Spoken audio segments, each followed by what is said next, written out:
big surprise, big shocker. Didn't see really anybody, in my personal opinion, with my 2 eyes that I've seen, I didn't see anybody call Metal Cooler whatsoever at all for the next Dokkan Fest, but we do have them TEQ Metal Cooler Army. It's very important that they're named Army because then the other metal coolers will be able to link up. Now, I'm going to nip something right in the bud really quick and say that after being live and seeing this live and talking about it, after that time has passed, I'm sort of thinking that they may not EZA the LRs just because they would have to be kind of like on banners and stuff like that. And I don't see them putting LRs in there because there will be a part 2 to this one because we do have a lot of time before we get to the Transcendent campaign.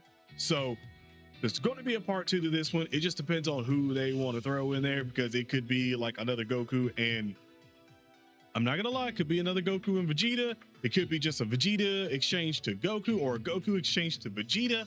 You know, it is what it is on this one, but they could do a lot with that one. But I don't think that they probably will EZA the LRs just because they might save that for a bigger celebration. It would be very cool and a shocker if they do. If they do it, then oh my God. But do I think this is bringing a lot of the hype back into Dokkan? Absolutely. I didn't, like I said, at the beginning, I did not call this one. I didn't see anybody calling this at all. And as soon as I seen this, I was like, oh my God, I forgot that Cooler literally is a major seller in games, in Dragon Ball Z games. Cooler sells. He's cool. So yeah, you know what? I like what they're doing here. And to kind of follow up on this card and stuff like that, because him and also King Cold, I'm gonna throw King Cold up here really quick, because everyone that was, you know, in the live crew, again, shout out to the live crew, everyone that was there kind of already went through this and seen everything from it.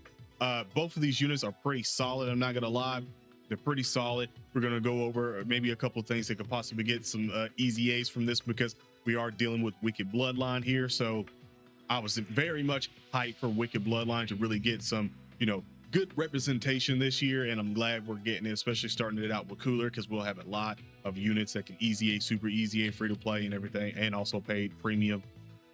There's a lot.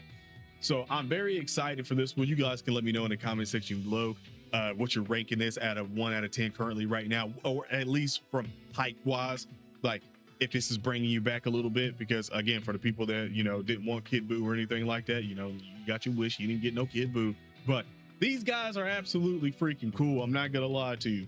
Cooler. They're very cool, man. Very, very, very cool.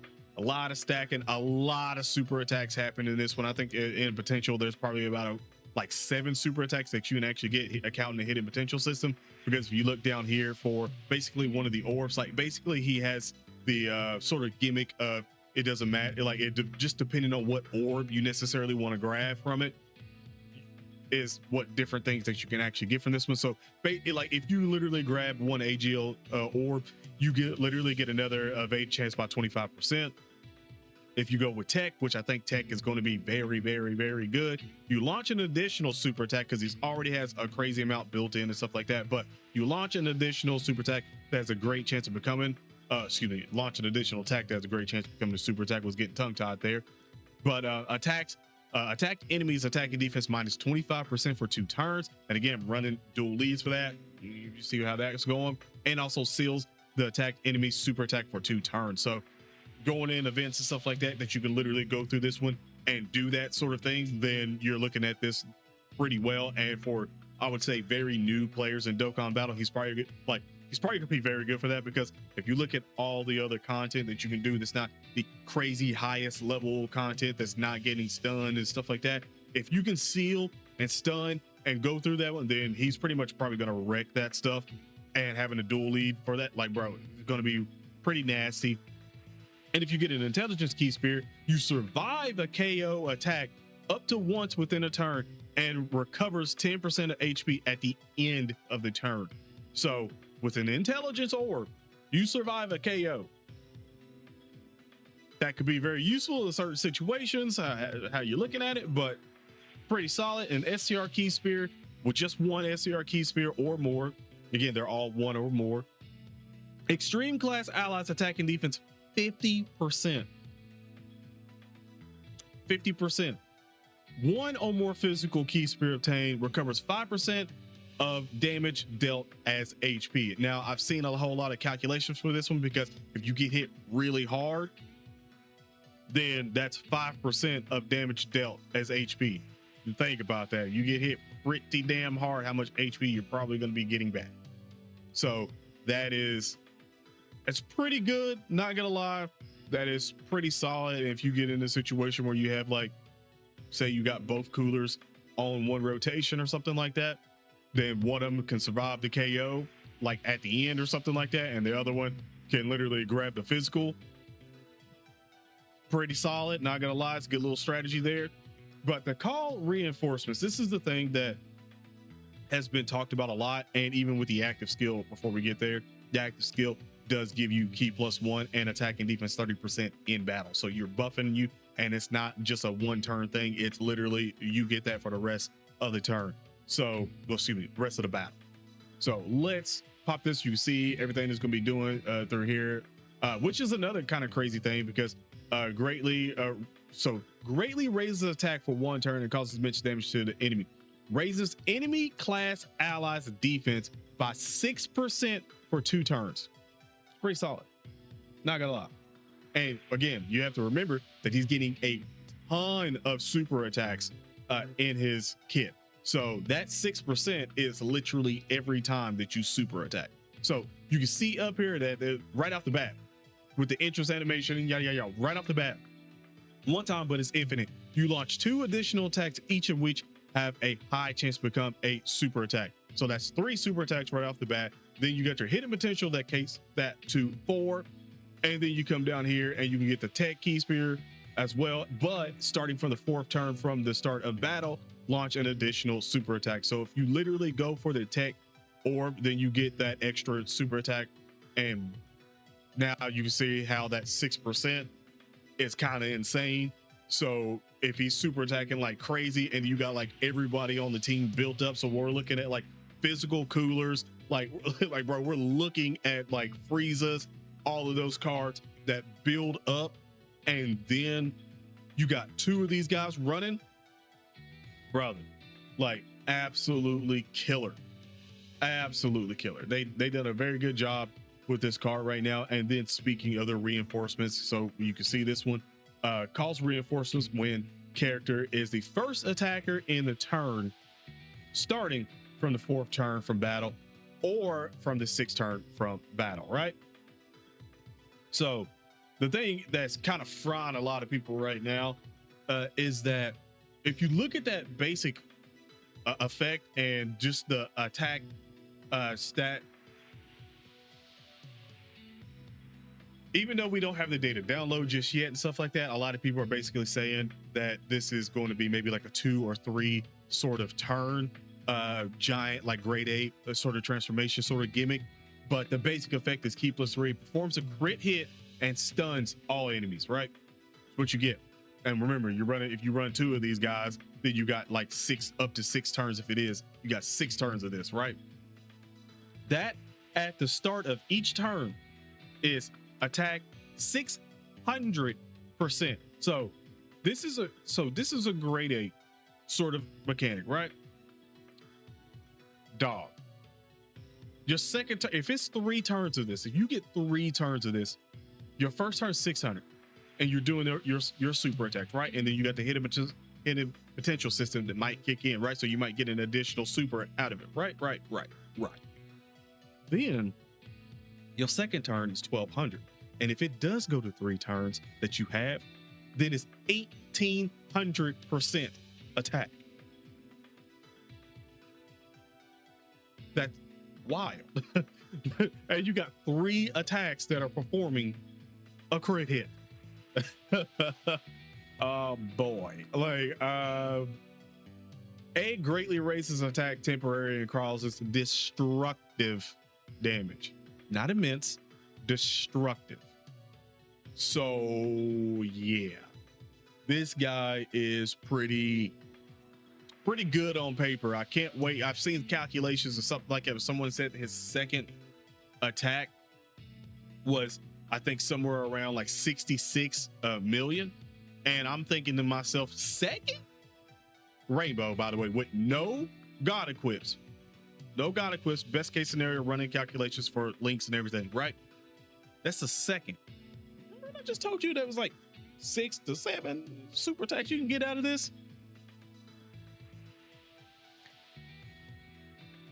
So yeah, I don't know if I need to make a case that much anymore, because again, you still have a bunch of other cards that you can look for right now. But like I said, this is crazy. You can come over here and look at, you know, everything that we're going to be getting for this one, because they did pop this out, the information on Dokkan. But I just want to come over here to Wicked Bloodline for a second and look at this. Okay, a lot of people, and I think myself included, I'm thinking that we might eventually get this cooler, because it's almost a shoo-in that this metal cooler is probably going to get a super EZA, which would make him phenomenal, hopefully. Especially with, you know, metal cooler that we currently have right now. He's just metal cooler, so he will link up just fine with the metal cooler arm, just fine. You can see this, man. For every attack received, attack and defense 20% up to 100%. A lot of these units where, remember when we got Orange Piccolo? If you haven't been on the channel a long time, then you may not understand what I'm saying with this one. But for people that's been on the channel for a long time, they know exactly what I'm about to say with this. Is that I was talking about how when it comes to in this current meta, and remember, we're getting close to another meta change. In this current meta, units that get hit and to get stronger, they were kind of trying not to do as much, because I was thinking they may not have tested this out that much and know exactly what to do and how to do it to get this going the right way. Well, now that we have these units and stuff like that, we've been seeing them. I think we're about to see some generational craziness, like cracked, because not just only for the LR metal cooler, by the way, that I'm very much looking forward to. I've been looking forward to him getting an EZA because he needs to be incredible. This literally might be one of the craziest teams that we could actually get, especially when you think about the actual support that's built in for this card, and then giving all the cards maxed out for their hits and stuff like that. How insane they're going to be. This cooler is just on the chopping board right now for a super EZA. I don't think that he would get it over the metal cooler. I don't think so, but if it did happen, that'd be very interesting, and I'm still looking forward to him to getting the super EZA as well, so I wouldn't be mad at it. Obviously we get another cooler that would be absolutely dominant, for sure. Frieza, these two Friezas on this team are going to be very nice, very nice. And then you have to come down here, because I can't remember the AGL Frieza right here that we got a couple of years ago. I haven't used him in a long time, so I don't think he'd probably be crazy. But you have this guy over here as well, free to play, that can get a super EZA out of it, which would be pretty awesome. Not gonna lie, you can see 2023 was when they got their EZA. 2026 free to play. If they go wild with it, then that's already another Metal Cooler Army. Now this one won't link up with the new one, because they won't, because they have the same name, Metal Cooler Army, but you still have them in like slot 3 or whatever like that. And if they're like slot 3 gods on the team, then I mean, hot damn, if they give them like recovers. Look, they already have recovers 8% at the start of turn. Like if this goes any higher than that, and you just got like a bunch of metal coolers on the team, just pretty much healing it. Look, after receiving an attack, recovers 10% of HP at the end of turn. Like if you just have a bunch of like metal coolers, just heal, heal, heal, heal, heal. Dude, this could go one crazy way. And even looking back down through here, oh my god, I forgot about this Frieza. I doubt he's gonna get super easy whatsoever at all. I doubt that one. Like, you still have this right here that I don't know if they'll do anything. Actually, I don't know if they'll do anything with this card whatsoever at all. Now that I'm thinking about it, I think they might be done with it. I think they might be. I don't know, but it does transform. I forgot this card went to Cooler. I actually forgot that. Man, I really forgot that. I'm not gonna lie to you. I know he ain't gonna do it. No super easy or nothing like that, but he still got a dope ass sticker. Not gonna lie. But man, you got. Ooh. See, the Frieza. Oh man. I doubt they'll EZA this Frieza. I doubt they'll EZA. If they did, cool. You know, more Wicked Bloodline in this one. But currently, right now, I think it would probably be the Metal Cooler, and then we'll get the free-to-play of the Metal Cooler Army that gets their super EZA out of it. So we have 2 super EZAs, and after that, the regular EZA wise, I don't know. I don't know if I don't know who I see that can just get a regular like EZA out of this. That would be around. I might be tripping, but I don't think they're gonna do the premium LRs is what I'm saying. Like, I don't think they're gonna do the coolers, both the coolers or the Birdku or a Goku and Piccolo dynamic boys. New Namek boys. I don't think they'll do that. I think they'll eventually have them for probably the Global Dokkan campaign.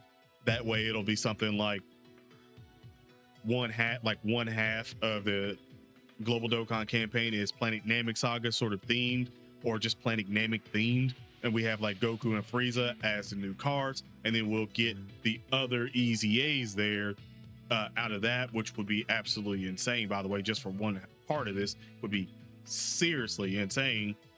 I think that would be the way that they might go on this, and they still have. Yeah, I don't think they'll do that. I think they'll just give those the EZAs for that one. We'll have to wait a little longer for the super EZAs, maybe, for Frieza and Goku. Maybe. Yeah, because 2025. So we'll definitely have to wait a while, which is a little tough.